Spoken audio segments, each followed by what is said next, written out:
September is Oral Health Month. We delve into how poor dental health can lead to complications in your older years, among them tooth decay, gum disease, to list just two. Now, Dr. Kumetsi Mokwele is the founder of Sunset Dentistry, and he joins us in studio to discuss strategies to combat this decline and, of course, the everyday dental health issues that he faces in his various practices across various provinces.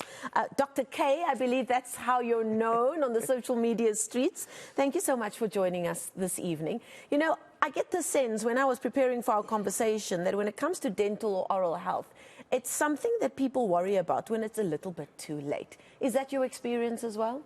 Yes, indeed. And September being Oral Health Month, we are meant to get out there and remind people that their destiny of how painful it will be, how long it will take, and how expensive it will be is not necessarily in our hands. It's in their hands. So you are correct in what you're saying, because we wait till it's too late, whereas we could have done it earlier. I mean, one of the reasons why we have to get out there and tell people, whether it's on social media, radio, TV, whatever, is because it's highly preventable. Both gum disease, controllable, tooth decay, which is the #1 tooth problem in the world, totally preventable. No sugar, no decay. Caffeine? Unrelated. Oh, okay, good. Well, you heard it from Dr. K. Now, you know, when you speak to health practitioners, you know, they talk about good habits and how good habits will help prevent more serious issues. Why are we unable to get that message across to more people that if we start good habits from a young age, serious and costly issues can actually be prevented? No, platforms like yours are doing it. Yeah. We're doing it because... But it starts at home. It starts in the family home, doesn't it, where those good habits are inculcated? And we need to keep it as simple as possible. As simple. I mean, get the basics right. Brushing twice a day, cleaning at the dentist. Hopefully there's no cavities, there's no problems. Twice a year. Flossing once a day, maybe once every second day if, you know, you can't do it. And if you get that right and you don't eat sugar, no problems. Dr. K, tell me your story. How did you end up becoming a dentist? Oh, the story is long, but I'll keep it short. We don't have that much time. Yeah. Give me the social, the Twitter version. Yeah, I started having a toothbrush only at the age of 5. I'm not lying. And I was in a big family, and there were other priorities. And when I did, that's when my problems were already there, you know, and I started dental problems early.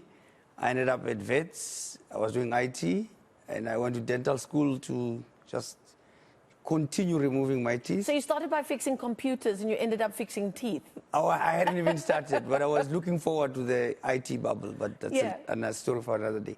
And at dental school, I picked up the treatment that they offered there, and I decided I wanted to do this, and I changed overnight. Right there when I was sitting there, I changed and I decided. And what is it about dentistry that is your passion and that drives you? The ability to reach out to communities, the ability to work with people. It's a cliche with doctors, but it sometimes is a big part of the job, yeah. And when you do reach out, I mean, you've obviously worked in the dental field. You've worn different hats, ending now with the last 10, well, in the last decade, starting Sunset Dentistry that now has branches in various provinces. When you have reached out to these communities, how did you learn over the years to best get your message across? And what used to be the biggest barrier that you needed to cross over to get that message to land? You said we must start at home. Home for kids is school. They are more comfortable at school than they are anywhere else. And that's where we started. It's always been that we do outreach programs in schools. But now we were fortunate to have social media. I still say kids don't do as much social media as you would think, but schools are our best place. And where are the communities that you think there should be a focus on dental health or dental health education? Where is the message not reaching? The schools, there's not enough. There used to be a lot of campaigns in schools. I mean, even when I was at vets doing first year, Yeah, you can remember somebody coming with those big plastic teeth and showing you how to brush and that kind of thing. And I mean, having fun in the schoolyard with the kids and the schools, it's still where we have to have contact with the kids. So you can't do it remotely.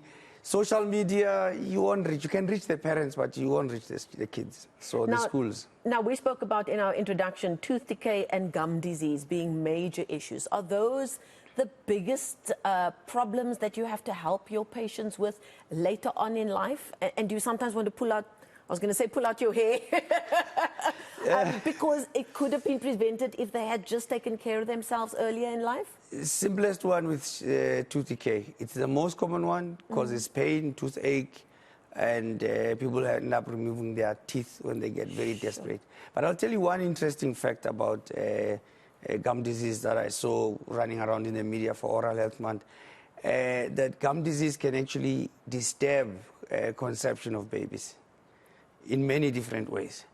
Tell me more. You can have problems conceiving because of gum disease. And then you can have premature labor because of gum disease. The spread of bacteria to the area where the baby is supposed to. So when you look into a mouth, those issues do not just begin and end in the mouth, does it? No. Yeah. Interestingly, men listen a lot more when you tell them it can actually affect their performance.